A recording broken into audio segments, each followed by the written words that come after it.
Salut mes petits cookers, alors aujourd'hui mes cordons bleus, alors mes big cordons bleus je vais dire, c'est parti. Alors on prend un beau blanc de poulet, on part un petit peu tout ce qui est, s'il reste un petit os, le petit gras, là, le petit gras blanc on le coupe, voilà on prépare et on ouvre en deux notre blanc de poulet. Donc là il est big, hein. C'est comme ça que c'est bon. On l'écarte bien. À côté, moi je prends du cheddar. Donc vous pouvez le faire avec du comté bien évidemment, hein, ou les mentales.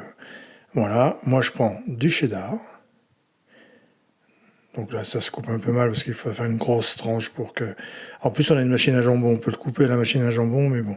Donc du coup je prends un petit couteau-ci, ça va être mieux.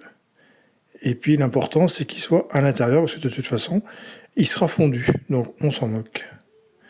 Voilà. Donc là on prend le blanc de poulet. On sale, on poivre, bien évidemment.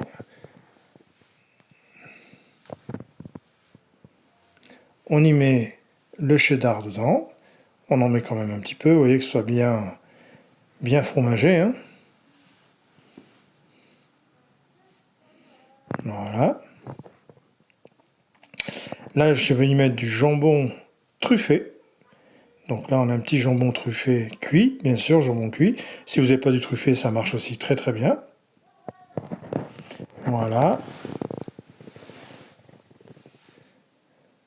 Je remets un petit bout. Et là, on va refermer le tout en portefeuille. Hop, on reforme un petit peu, vous voyez,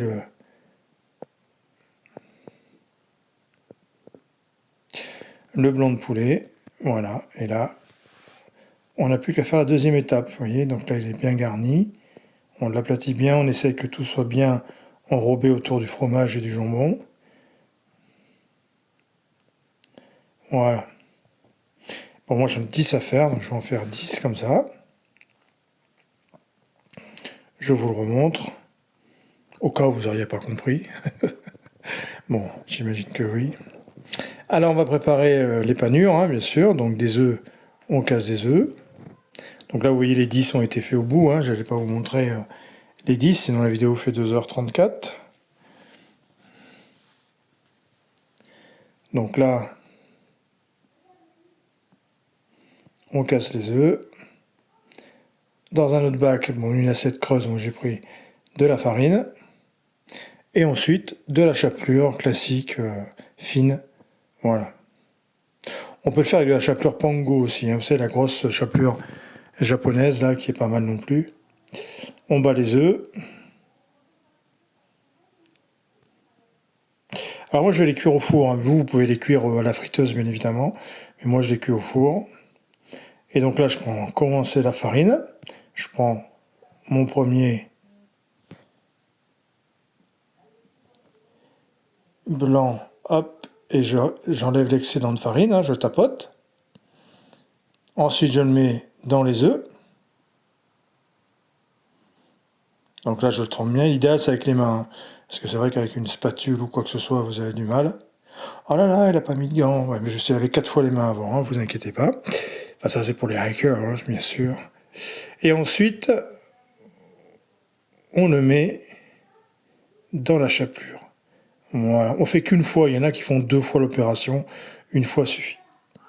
Donc voilà, selon le nombre de personnes que vous êtes, vous le faites. Voilà. Donc il est big, hein, quand même. Hein. Il est très. On pourrait presque faire des croque-monsieur, des cordons bleus moitié. Hein, si vraiment on avait un très très gros, mais là, bon, ils ont été méga gourmands. Je reconnais que là, ils ont été. Ils sont à la cooker, quoi. Hein, généreux. Voilà, donc là, vous voyez, on en a 10 à faire.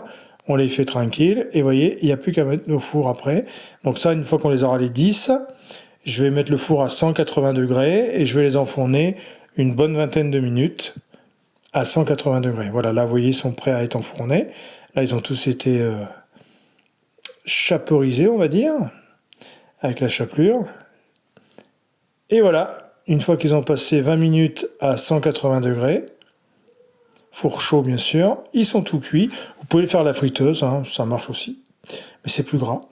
Et là, il n'y a plus qu'à le manger avec soit un citron, soit avec une petite sauce forestière, et tout le tour est joué.